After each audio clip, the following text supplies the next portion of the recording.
ক্লান্ত তাই না, তোমাকে এক কাপ চা বানিয়ে দিই? ব্যাপার কি? চা তো চেয়েও পাওয়া যায় না, আজ নিজে এসে চা দিতে চাইছো? মতলবটা কি বলো তো? পাশের বাসায় গিয়েছিলাম। পাশের বাসায় ভাবি অনেক সুন্দর, অনেক কিউট, অনেক সুন্দর সুন্দর ডিজাইনের শাড়ি পরে। একদম ঠিক বলেছো, ভাবি সত্যি অনেক সুন্দর। তাছাড়া গলার নিচে কালো একটা তিলও আছে, দেখতে একদম বাচ্চা বাচ্চা লাগে।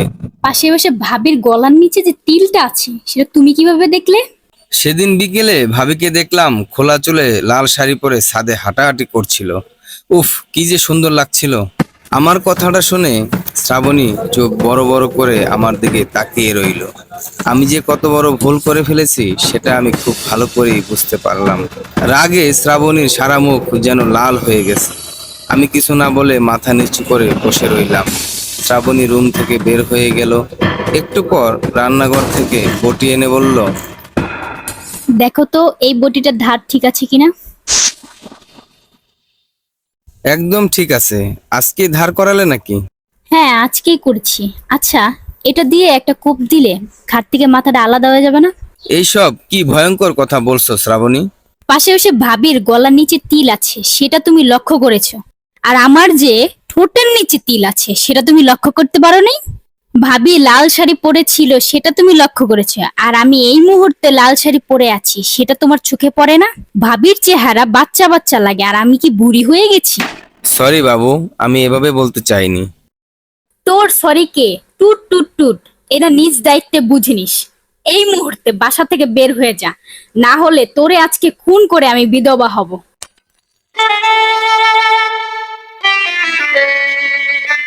ক্লাসমেটকে বিয়ে করলে এই এক ঝামেলা। কথায় কথায় শুধু তুই তুকারি করে আর গালিগালাজ করে, আর যখন তখন মাঝরাতে বাসা থেকে বের করে দেয়।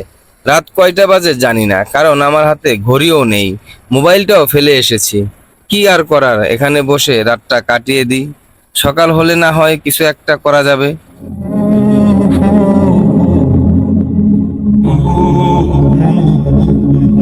ভাই, লাইটার আছে আপনার কাছে? না ভাই, আমি তো সিগারেট খাই না, আমার কাছে লাইটার নেই। ভাই, আমি রাকিব। এত রাতে এখানে বসে আছেন, ভাই কি বিবাহিত? আমি পিয়াস। তা ভাই, আমি যে বিবাহিত কিনা একথা জিজ্ঞেস করলেন কেন? আরে ভাই, এত রাতে বউয়ের দৌড়ানি খেয়ে বিবাহিত পুরুষ ছাড়া অন্য কেউ বাইরে থাকে নাকি? ঠিকই ধরেছেন ভাই। তা ভাই, বউ বাসা থেকে বের করে দিল কেন? আর বললেন না ভাই, পরের স্ত্রীর সৌন্দর্যের প্রশংসা করেছিলাম, তারপরেই আমি এখানে। আপনারটা না হয় মেনে নেওয়া যায়, কারণ কোনো স্ত্রী স্বামীর মুখ থেকে অন্য নারীর সৌন্দর্যের কথা সহ্য করতে পারে না, কিন্তু আমাকে তো ছোট্ট একটা কারণে বাসা থেকে বের করে দিয়েছে। কারণটা কি বলেন তো শুনি? আমার বউ শিলা শপিং মল থেকে একটা পারফিউম কিনে এনেছিল। আমাকে পারফিউমটা দেখিয়ে বলল, দেখো তো ঘ্রাণটা কেমন। আমি ঘ্রাণটা শুকে বললাম, ঘ্রাণটা ভালো আছে, কিন্তু আমার কলিগ ফারিয়ার পারফিউমের ঘ্রাণটা দারুণ। একথা শুনে আমার বউ প্রথমে পারফিউমের বোতলটা ভাঙলো, তারপর আমাকে বাসার থেকে বের করে দিল। আবার বলেছে কাল নাকি আমাকে ডিভোর্স দিয়ে দেবে, কারণ আমার নাকি চরিত্র ভালো না। আমি নাকি কলিগের শরীরের ঘ্রাণ শুকে বেড়ায়। ওখানে কে উকিঝুঁকি মারছে? ভাই, আমি মামুন। আপনারা কি কেউ শার্টের নিচে গেঞ্জি পরেছেন? হ্যাঁ, আমি পড়েছি, কিন্তু কেন? ভাই, তাহলে আপনার শার্টটা আমাকে দেন। আগে ইজ্জতটা বাঁচাই, তারপর সব বলছি। তা ভাই, আপনারা দুইজন এখানে বসে আছেন, আপনারা কি আমার মতো বিবাহিত? জি ভাই, আমরা বিবাহিত। তার মানে আপনাকেও বাসা থেকে বের করে দিয়েছে? আমার বিয়ে হয়েছে 2 বছর হলো, কিন্তু এখনো সন্তানের বাবা হতে পারলাম না। সন্তান হবে কিভাবে? সপ্তাহে 7 দিনের মধ্যে 4 দিন বউ আমার বাসা থেকে বের করে দেয়। 2 দিন বউয়ের মাথা ব্যথা থাকে। কোনো দিন শাশুড়ি বাসায় আসে, আর সেদিন বউ শাশুড়ির সাথে ঘুমায়। আজ মা আমার বউকে ডেকে বলল, 1 বছরের ভিতরে যদি নাতি নাতনির মুখ দেখতে পারি, তাহলে মা তার সমস্ত গয়নাগাটি বউকে দিয়ে দিবে। এই কথা শুনে বউ নিজের ইচ্ছাতে আমাকে কাছে ডাকলো। এই মুহূর্তে আবেগে বউকে বলে ফেললাম, I love you Riya, I love you so much.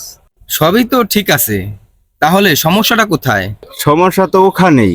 আমার বউয়ের নাম ছিল অবন্তী। তারপর বউ আমাকে খাট থেকে ধাক্কা দিয়ে ফেলে দিল। তারপর একের পর এক প্রশ্ন, রিয়া কে? তাই বাধ্য হয়ে সবই বললাম। রিয়া আমার এক্স গার্লফ্রেন্ড ছিল। আর এই কথা শুনে বউ সোজা বাসা থেকে বের করে দিল, প্যান্ট পরার সময়টুকু দেয়নি।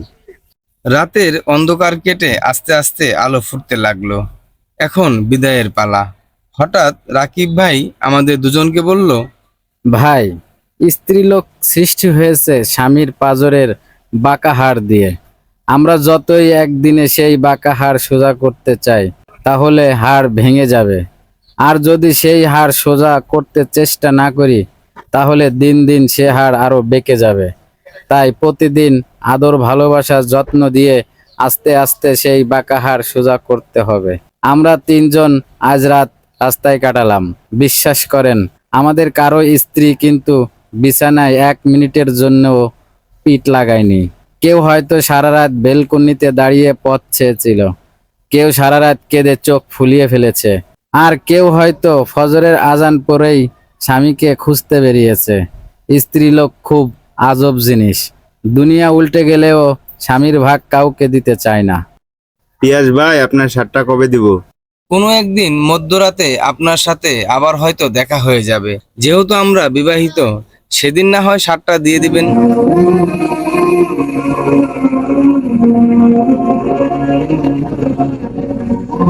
সবাই যার যার মতো বাড়ির পথে রওনা হলাম। গেট দিয়ে যখন বাসায় ঢুকতে যাব, তখন দেখি শ্রাবণী ছাদে দাঁড়িয়ে আছে, পরনে লাল শাড়ি আর খোলা চুল। পাশের বাসার ভাবির থেকে কমপক্ষে 10 গুণ বেশি সুন্দর লাগছে। অথচ এই সৌন্দর্যটা এতদিন আমার চোখে পড়েনি। মামুন কলিং বেল বাজাতে অবন্তী দৌড়ে এসে গেট খুলল। মামুন দেখতে পেল অবন্তী সারা রাত কেঁদে চোখ ফুলিয়ে ফেলেছে। অবন্তী মামুনকে বলল, আর যদি কোনোদিন রিয়ার নাম শুনেছি, তাহলে কিন্তু খুন করে ফেলবো।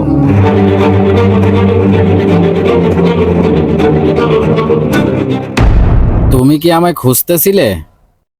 তোমার মতো একটা ফাজিলকে খুঁজতে আমার বয়ে গেছে। একটু মোটা হয়ে গেছি তো, তাই সকাল সকাল একটু হাঁটাহাঁটি করছি। আসলে স্ত্রী কঠিন জিনিস। ভালোবাসা পেলেই মোমের মতো গলে যায়, আগুন পেলেই জ্বলে ওঠে। সারা জীবন সাধনা করলেও আমরা তা বুঝতে পারবো না। কখন তারা গলবে আর কখন তারা জ্বলবে, বোঝা বড় কঠিন।